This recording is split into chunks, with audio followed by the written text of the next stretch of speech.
Hello बच्चों आज electrochemistry का लेक्चर नंबर 8 है। ठीक है, और इस लेक्चर में हम लोग डिस्कस करने वाले हैं variation of molar conductivity and equivalent conductivity with dilution. ठीक है, मतलब क्या है कि जैसे हम इलेक्ट्रोलाइटिक सॉल्यूशन को डाइल्यूट करेंगे तो मोलर कंडक्टिविटी और इक्विवेलेंट कंडक्टिविटी में क्या चेंज होगा। ठीक है, इससे प्रीवियस लेक्चर में हम लोगों ने variation of conductivity and conductance को डिस्कस किया था।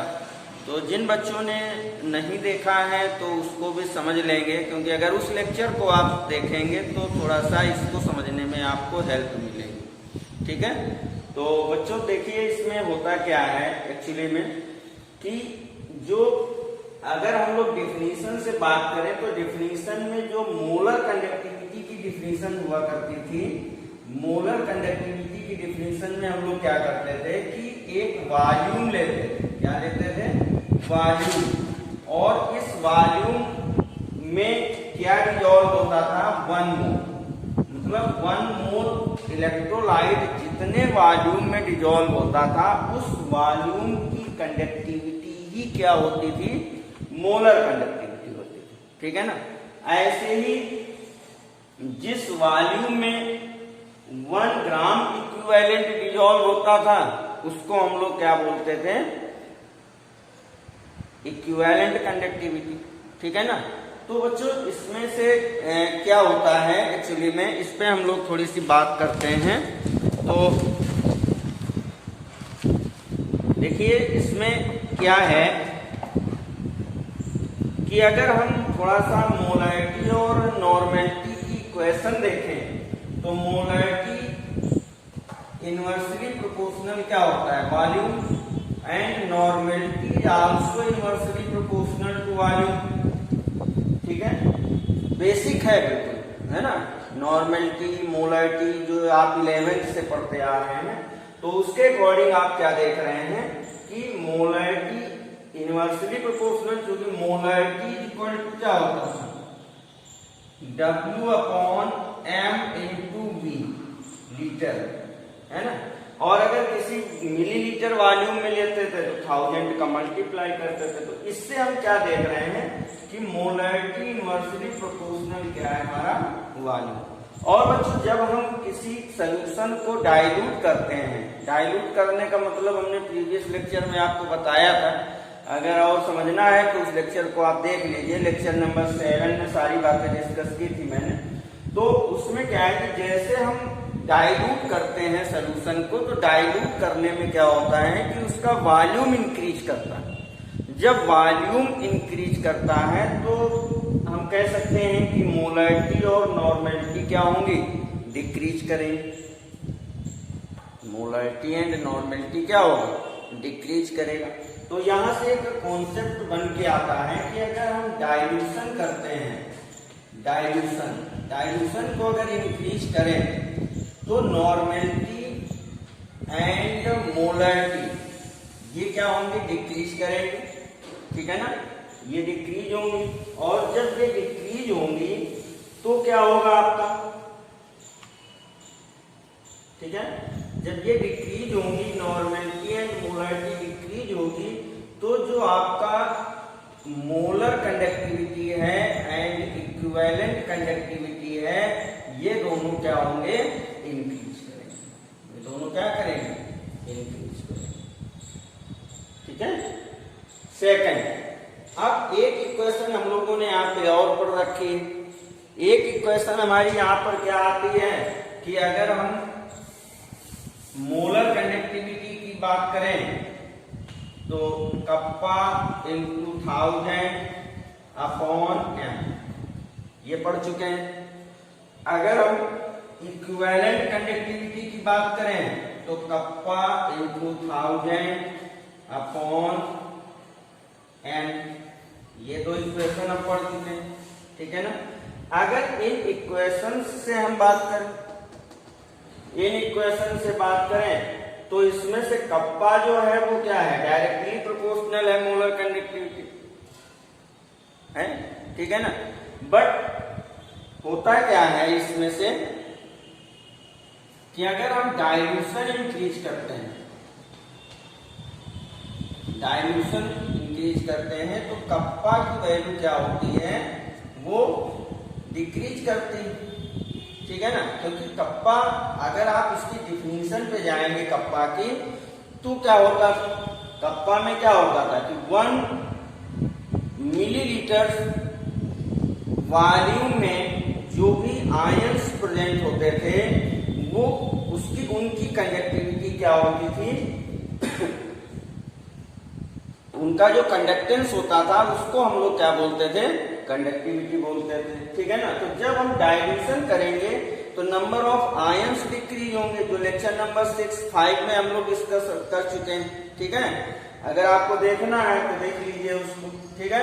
तो कप्पा की जब डिक्रीज होगी, जब कप्पा डिक्रीज होगा तो सीधी सी बात है कि यहाँ पर molar conductivity and equivalent conductivity क्या होगी, इसकी क्या हो जाएगी, डिक्रीज हो जाएगी, ठीक है। मतलब जब नंबर ऑफ आयंस नहीं होंगे, भाई प्रीवियस लेक्चर में आप अगर देखिए तो उसमें से जिसने देखा है वो समझ रहे हैं चीज, ठीक है ना, कि जो कंडक्टेंस है, इलेक्ट्रोलाइटिक कंडक्टेंस, वो आयंस पे डिपेंड है। अगर आयंस कम हो जाएंगे, डाइल्यूशन करेंगे तो आयंस कम होंगे, क्योंकि वॉल्यूम बढ़ेगा तो आयंस कम होना स्वाभाविक है, ठीक है। तो now we can say that on dilution kappa also decrease and molar conductivity and equivalent conductivity also decrease, ठीक है ना। But on dilution normality and molarity decrease, but molar conductivity and equivalent conductivity increase, ठीक है। अब ये दो factor बनते हैं, तो अब इसमें से हम किसको सही माने, बात यहां पे आ जाती है कि ये कॉन्सेप्ट सही है या ये कॉन्सेप्ट सही है हमारा, ठीक है। तो एक्सपेरिमेंटल देखा गया,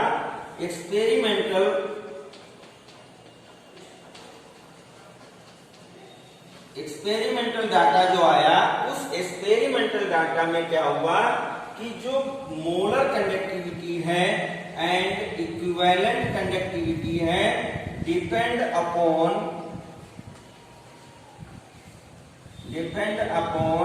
नॉर्मेलिटी एंड मोलरिटी।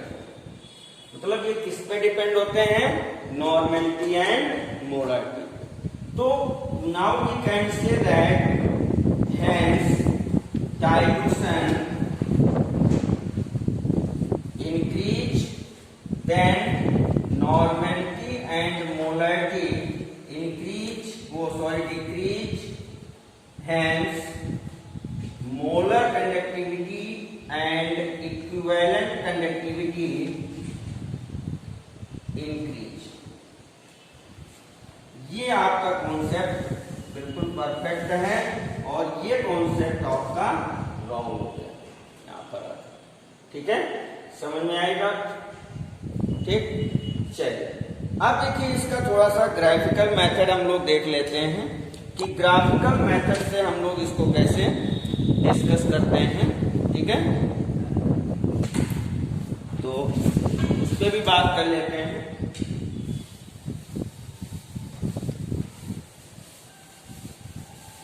बच्चों जिसने भी लेक्चर नहीं देखे हैं प्रीवियस लेक्चर, उनको थोड़ा सा देख लीजिए। अगर देख लोगे तो आपके सारे कॉन्सेप्ट जो हो जाएंगे वो क्लियर हो जाएंगे, कुछ नहीं बचेगा आपका, ये समझ लीजिएगा। तो देखिए नेक्स्ट हमारा क्या हो जाएगा, ग्राफिकल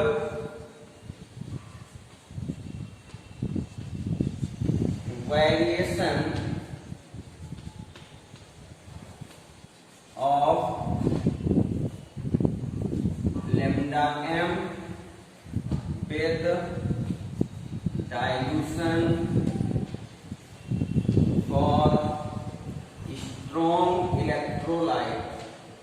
इसके लिए है strong electrolyte, ये ऐसी का मतलब है यहाँ पे strong electrolyte, ठीक है ना। तो इसका जो किसने दिया था ग्राफिकल मेथड, तो उस पर बात कर लेते हैं। Was proposed by Debye on Sager on the basis of, किसके बेस पर दिया था इन्होंने, on the basis of force of attraction. इन्होंने ये जो अपना ग्राफिकल मेथड दिया था तो वो बेस था इस पर फोर्स ऑफ अट्रैक्शन पर, ठीक है ना। फोर्स ऑफ अट्रैक्शन किसके बिटवीन, जो आयंस वहां पर जनरेट होते हैं उनके बिटवीन जो फोर्स ऑफ अट्रैक्शन था उस पर डिपेंड था। तो बच्चों जब स्ट्रॉन्ग इलेक्ट्रोलाइट की बात आ गई, यहाँ पर किसकी बात आ गई, स्ट्रॉन्ग इलेक्ट्रोलाइट। तो जो स्ट्रॉन्ग इलेक्ट्रोलाइट होता है इसको हम लोग पहले पढ़ चुके हैं कि अप्रॉक्स 100% डिसोसिएशन होता है। इसका डिग्री ऑफ डिसोसिएशन कितना है, इसका 100%। 100% इसका क्या होता है, डिसोसिएशन, ठीक है। अप्रॉक्स 100% डिसोसिएट हो जाता है जो स्ट्रॉन्ग इलेक्ट्रोलाइट होता है, ठीक है ना। तो इन्होंने एक ग्राफिकल मेथड दिया, उसमें एक ग्राफ इन्होंने बनाया और वो ग्राफ किसके बीच में था, √C वर्सेस मोलर कंडक्टिविटी, ठीक है ना। ये तो इन्होंने क्या पाया कि ये जो ग्राफ चल रहा था वो ग्राफ ऐसे था, ठीक, इस तरह से। फिर इन्होंने क्या किया कि मतलब जैसे कोई सोल्यूशन है, अब इस सोल्यूशन को हमें डाइल्यूट करना है। डाइल्यूट करना है तो यहाँ से हम क्या ले लेंगे, वाटर ले लेंगे और इसमें क्या करते जाएंगे, मिक्स करते जाएंगे। तो बच्चों इतना तो हम सोच सकते हैं कि अगर हम पानी कितना भी मिला दें तो 100% तो वाटर हो नहीं जाएगा वहां पे, है ना। कुछ ना कुछ तो इलेक्ट्रोलाइट इसमें रहेगा ही रहेगा। तो 100% प्योर वाटर कभी नहीं हो सकता है, कितना भी पानी मिला लीजिए। तो मिलाते गए तो एक वहां पर क्या बन मिला हमको, इनफाइनाइट डायमेंशन। मतलब ये बिल्कुल परफेक्ट। अगर यहाँ से देखें तो C = 0, तो 0 वैल्यू कभी नहीं हो सकती, ध्यान रखना।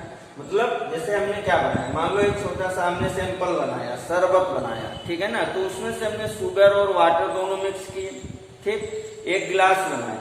अब उसको हम एक बकेट में ले लें। बकेट में लेने के बाद उसमें से और पानी मिला दें और वाटर ऐड करते जाएं। जैसे ही ऐड करते जाएंगे तो शुगर की जो कुछ ना कुछ पार्टिकल्स होंगे, जो भी शुगर का अपना मैटर है वो तो उसमें रहेगा ही रहेगा। 100% वाटर नहीं हो जाएगा, मतलब कहीं भी उसकी कंसंट्रेशन 0 नहीं होने वाली, ठीक है ना। तो इसको यहाँ से हम नहीं कर सकते, ठीक है ना। मतलब ये इनफाइनाइट पे जाएगा, मतलब एक इनफाइनाइट डाइल्यूशन उसी को बोलते हैं। तो molar conductivity at infinite dilution, ये कह सकते हैं इसको, ठीक है। तो बच्चों आगे देखो इसमें क्या होता है कि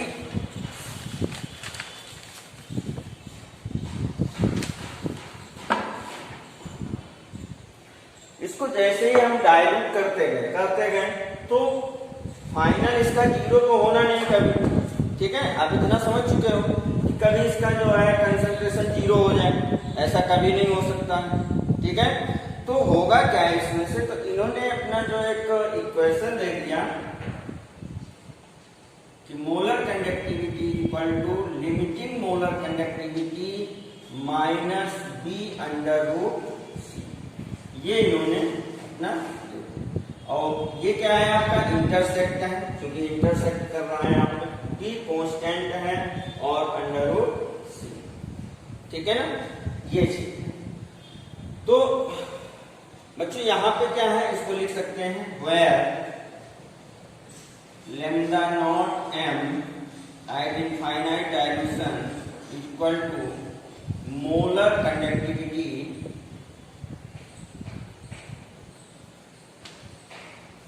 at infinite dilution। समझ गए बात को, है ना। और डीवाई और सैगर ने एक अपना ग्राफ दिया, उस ग्राफ में क्या किया कि इन्होंने लैम्डा एम और वर्सेस अंडर रूट सी में ग्राफ प्लॉट किया। उस प्लॉटिंग ग्राफ में फिर जैसे उन्होंने उस लाइन को और बढ़ाया, इंटरसेक्ट पे ले गए उसको जो है, ठीक है।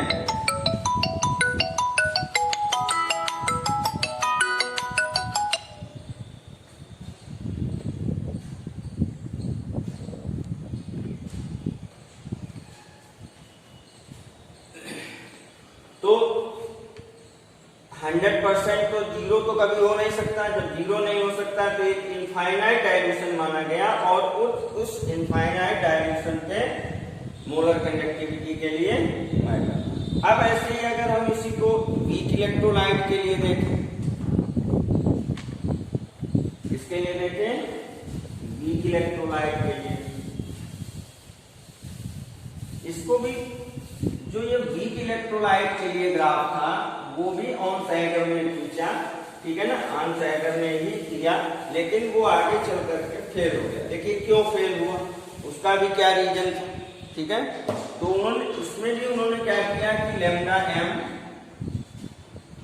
वर्सेस अंडर रूट सी के लिए इन्होंने ग्राफ प्लॉट किया और इन्होंने देखा कि ग्राफ कुछ ऐसे चल रहा है, ठीक है। तो इन्होंने क्या देखा कि ये जो लाइन थी ये कभी इंटरसेक्ट नहीं हो रही थी, ये ऐसे जा रही थी, ठीक है ना, इंटरसेक्ट कहीं इसको नहीं कर रही थी। जब इसको क्रॉस नहीं कर रही थी तो इस वजह से ये क्या हो गया, फेल हो गया। बट इसमें से जैसे वीक इलेक्ट्रोलाइट में भी जैसे मान लो हमने इसको ले लिया CH3COOH और इसको ले लिया SC-OH, है ना। तो जो SC-OH है अगर हम देखें तो 11th में पढ़ के आए हैं कि कैसे ये स्ट्रॉन्ग इलेक्ट्रोलाइट है कंपेयर टू मेथेनोइक एसिड यानी कि CH3COOH, ठीक है ना। तो ये इंटरसेक्ट नहीं मिला तो ये फिर थ्योरी क्या हो गई, फेल हो गई। मतलब डीवाई और सैगर graph this method fail for weak electrolyte, मतलब वीक इलेक्ट्रोलाइट के लिए ये मेथड क्या हो गया, फेल हो गया, ठीक है ना। तो फिर इसके बाद में फिर अब जब वीक इलेक्ट्रोलाइट की बात है, चलो स्ट्रॉन्ग इलेक्ट्रोलाइट के लिए तो हम डीवाई और सैगर ग्राफ से इक्वेशन से हम उसको कैलकुलेट कर सकते हैं, ठीक है ना। बट वीक इलेक्ट्रोलाइट का कैलकुलेशन हम यहाँ पर इस ग्राफ से, इस मेथड से नहीं कर सकते। तो उसके लिए क्या आया, कोलराउस लॉ। उसके लिए क्या आया, एक मेथड कोलराउस लॉ। देखिए क्या होता है कोलराउस लॉ, ठीक है। तो बच्चों कॉपी पेन तो निकाल लीजिए बिल्कुल भी, जो भी आपको नोट करना हो उसको आप नोट करते चलिए तो ज्यादा बेस्ट रहेगा मेरे अकॉर्डिंग, ठीक है ना। तो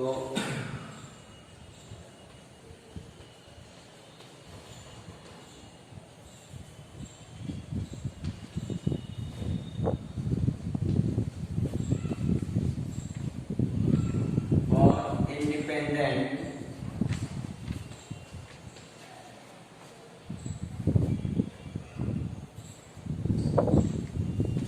migration of ions for weak electrolyte, ठीक है। देखिए इसको इंडिपेंडेंट माइग्रेशन क्यों कहा गया, उसका रीजन क्या था, इंडिपेंडेंट माइग्रेशन का मतलब क्या है, ठीक है ना।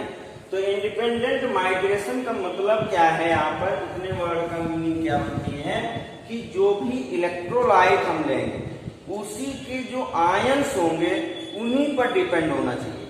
क्या होना चाहिए, जैसे मान लो हमने NaCl ले लिया, NaCl वैसे तो स्ट्रॉन्ग इलेक्ट्रोलाइट है, ठीक है ना। बट जैसे हमने NaCl लिया, NaCl हमारा कैसा है, स्ट्रॉन्ग इलेक्ट्रोलाइट, ठीक है ना। और ये क्या हो जाएगा, 100% डिसोसिएट होगा 100% डिसोसिएट, ठीक है।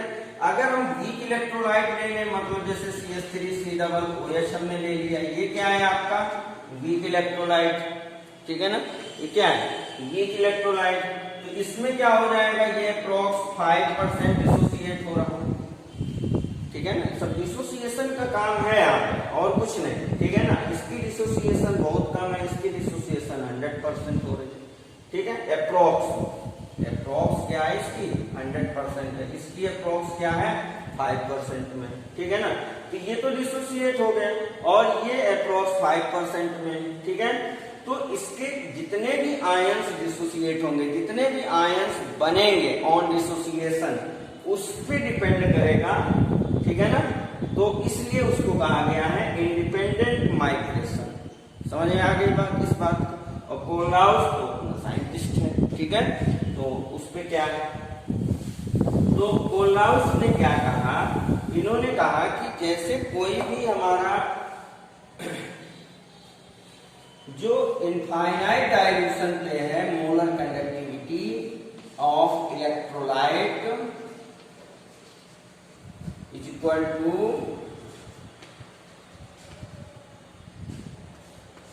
कैटायन प्लस एनायन, ठीक है। वह नोट कर लीजिए, भी बताते हैं। n equal to number of ions, कौन से आयंस, वही इंडिपेंडेंट माइग्रेशन कर रहे होंगे वही आयंस है यहाँ पर, जो हमारा नंबर ऑफ में हम लोग उनको काउंट करते हैं, ठीक है ना। तो अब ये जो कोलराउस ला था तो इसी पर डिपेंड, ठीक है ना। तो उस पे कैसे हम लोग कह सकते हैं, है ना, कि मतलब कह सकते हैं the molar conductivity of weak और स्ट्रॉन्ग इलेक्ट्रोलाइट। देखिए क्या होता है, लिख लेते हैं इसको।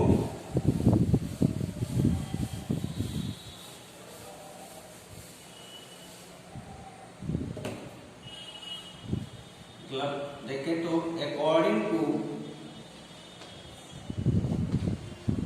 this law,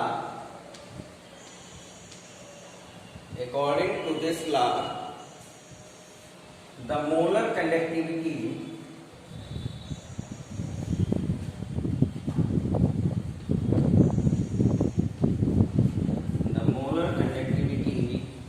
of an electrolyte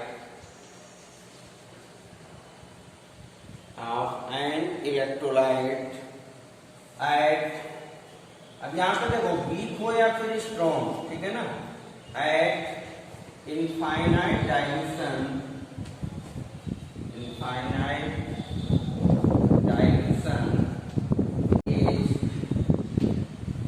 is equal to the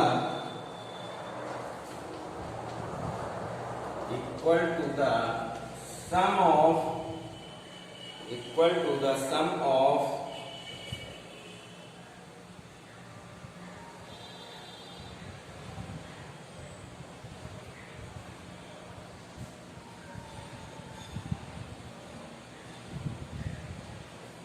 the molar conductivity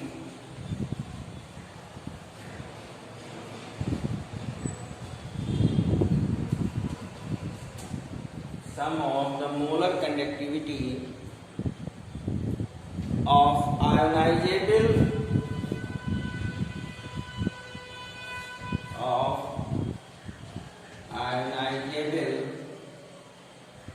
all the cations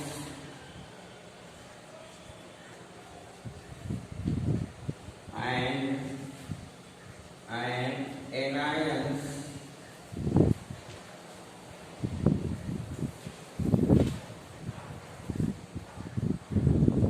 with each ion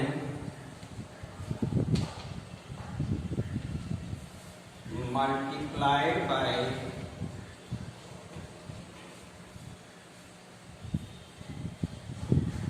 number of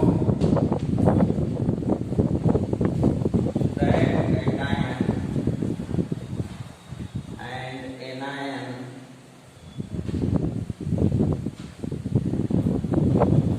which ionized by that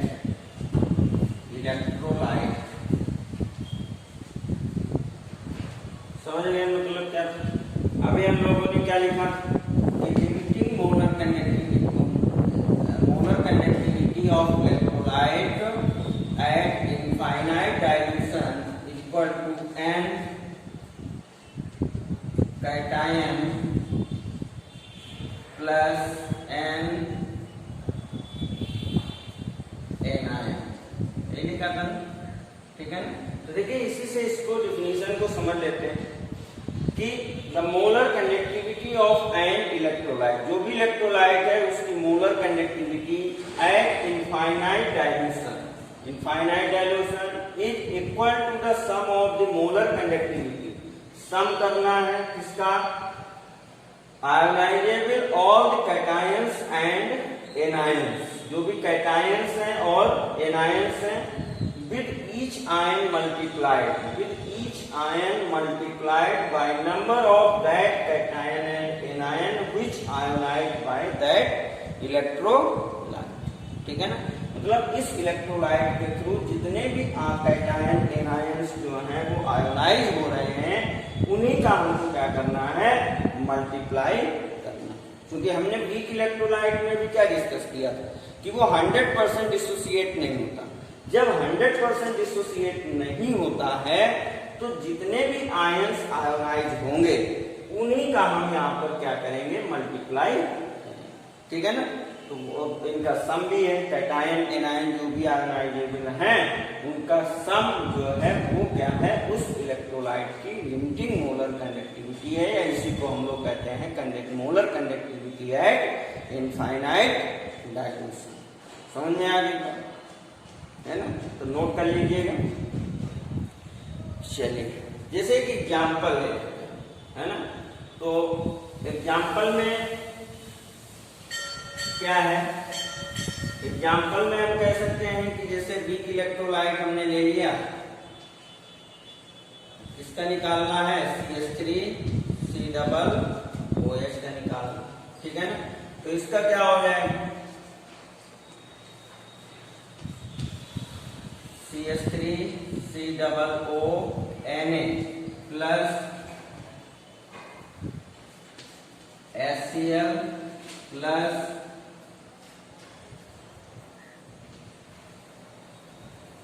minus NaCl, ठीक है भाई।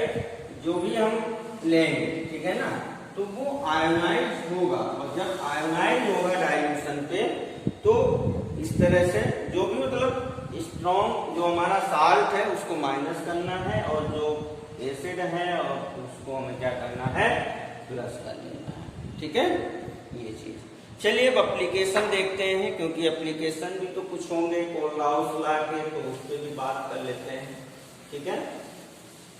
तो बच्चों कोलराउस लॉ अपना इम्पोर्टेंट टॉपिक है, और इसलिए हम सोच रहे थे इसको आप अच्छे से समझ लें, ठीक है।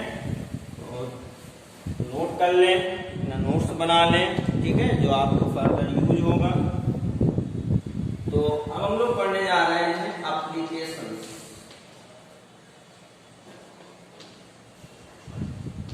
ऑफ कोलराउस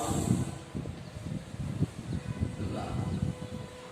तो कोलराउस लॉ के 2-3 एप्लीकेशंस हैं जिन पे हम लोग बात करेंगे, ठीक है ना। तो जैसे पहला है calculation of degree of dissociation,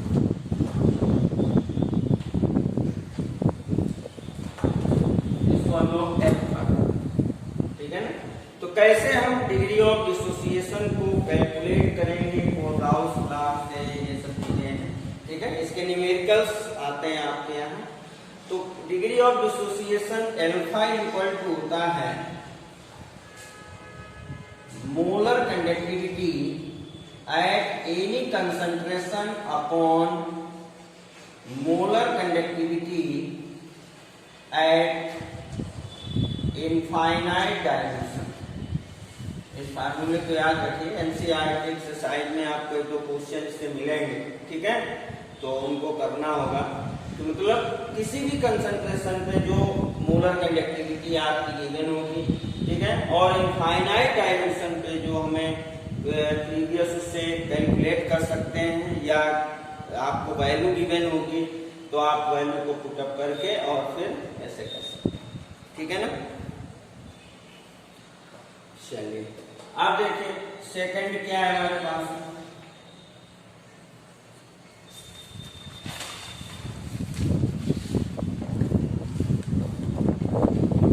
calculation of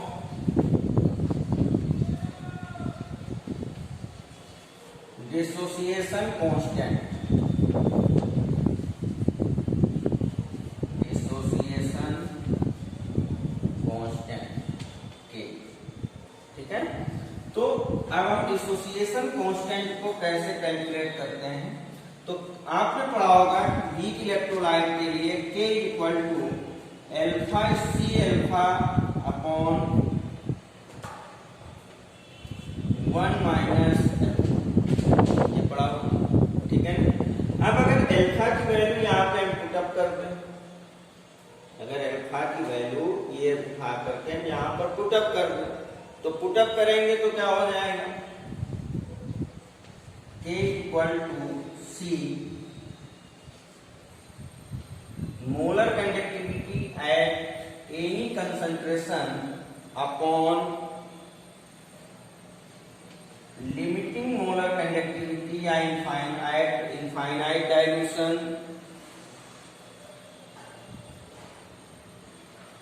minus molar conductivity at any concentration. ये इक्वेशन आपकी निकल करके कुछ नहीं करना है, अल्फा की वैल्यू यहाँ से पुटअप कर लीजिए इसमें से और सॉल्व करेंगे तो ये आपको दिखते, ठीक है। और एक और आपका है जैसे यहाँ पर सॉल्युबिलिटी की बात की जाती है, ठीक है ना, तो यहीं पर लिख लेते हैं तीसरा सॉल्युबिलिटी।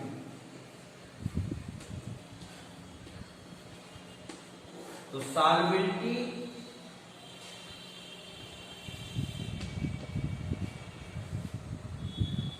इक्वल टू क्या लिख सकते हैं आप, kappa into 1000 upon molar conductivity at infinite dilution, molar conductivity at infinite dilution. क्योंकि क्या होता है सॉल्युबिलिटी इक्वल टू मोलर, क्या होती है मोलरिटी, ठीक है। तो बच्चों ये था हमारा जो भी variation of molar conductivity and equivalent conductivity with dilution, ठीक है। तो यहाँ से हमारा कुछ टॉपिक खत्म होता है, ठीक है। और अभी हम लोगों को थोड़ा सा इसमें से और चैप्टर में पढ़ना है, ठीक है। तो इसको हम लोग और पढ़ेंगे, बैटरी पढ़नी है और फिर इसके बाद में इनके कुछ क्वेश्चन सॉल्व करने हैं, ठीक है। तो थैंक यू, पढ़ते रहिए।